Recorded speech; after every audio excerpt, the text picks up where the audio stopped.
Jangan bimbang, sebab aku ini Allahku. Aku akan meneguhkan, bahkan akan menolong engkau. Aku akan memegang engkau dengan tangan kananku yang membawa engkau kemenangan. Sesungguhnya semua orang yang bangkit amarahnya terhadap engkau akan mendapat malu kena noda. Orang yang membantah engkau akan seperti tidak akan binasa. Engkau akan mencari orang-orang yang berkelahi dengan engkau, tetapi engkau akan menemui mereka, orang-orang yang berpegang melawan engkau akan seperti tidak ada yang hampa. Sebab aku ini Tuhan Allahmu, memegang tangan kananmu dan berkata kepadamu, janganlah takut, aku menolong engkau. Jangan takut, hai si cacing Yakub, hai si ulat Israel.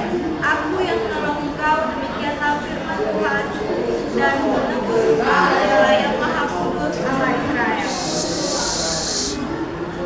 Supaya semua orang melihat dan mengetahui, memperhatikan dan memahami bahwa tangan Tuhan yang membuat semuanya.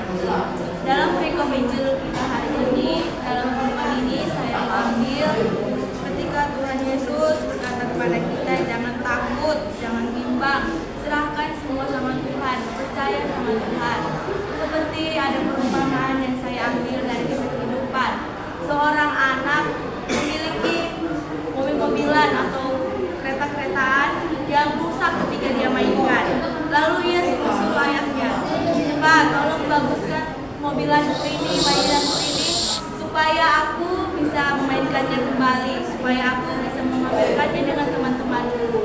Ketika si ayah sudah memegang mainan ini, dan si anak pun turut campur tangan, tidak ya, itu kesini, itu kesini, itu kesini, dan akhirnya mainannya tidak akan betul. Dan ketika itu anaknya pun nangis. Jika kamu menyuruh ayah untuk memperbaiki ini, biarkan ayah sendiri memperbaiki ini, jangan kamu ikut campur dulu ya. Lalu anak itu pun nangis dan masuk ke kamarnya.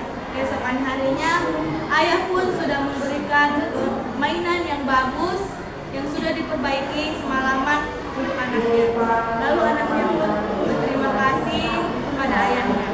Dari perumpamaan yang saya sebutkan tadi, kita dapat menyimpulkan bahwa jika persoalan masalah hidup yang kita jalani sekarang ini, atau gelombang-gelombang hidup, atau apapun itu masalahnya, jika kita sudah serahkan kepada Tuhan, jangan lagi kita turut campur, jangan lagi kita mau susah, kasih aja sama Tuhan, percaya sama Tuhan, Tuhan pasti tolong, Tuhan tidak akan membiarkan kamu larut dalam pergumulan itu, pasti ada jalan keluarnya. Walaupun seperti si anak tadi, dia harus merelakan mainan, tidak bermain mainan satu harian itu, walaupun dia harus menunggu ayahnya untuk memperbaiki mainan itu. Begitu juga kita harus menunggu pertolongan Tuhan, tetap percaya kepada Tuhan, menjalani hidup kita dengan terus percaya bahwa rencana Tuhan, rancangan Tuhan itu baik adanya, walaupun dalam perjalanan menuju kebaikan itu kita harus melewati kesedihan, amarah, atau apapun itu, kita juga manusia biasa. Tapi kita harus tetap percaya bahwa Tuhan Yesus selalu ada untuk kita. Kesimpulan dari khotbah saya dari renungan kita hari ini ialah kita percaya dan serahkan semua kepada Tuhan Yesus.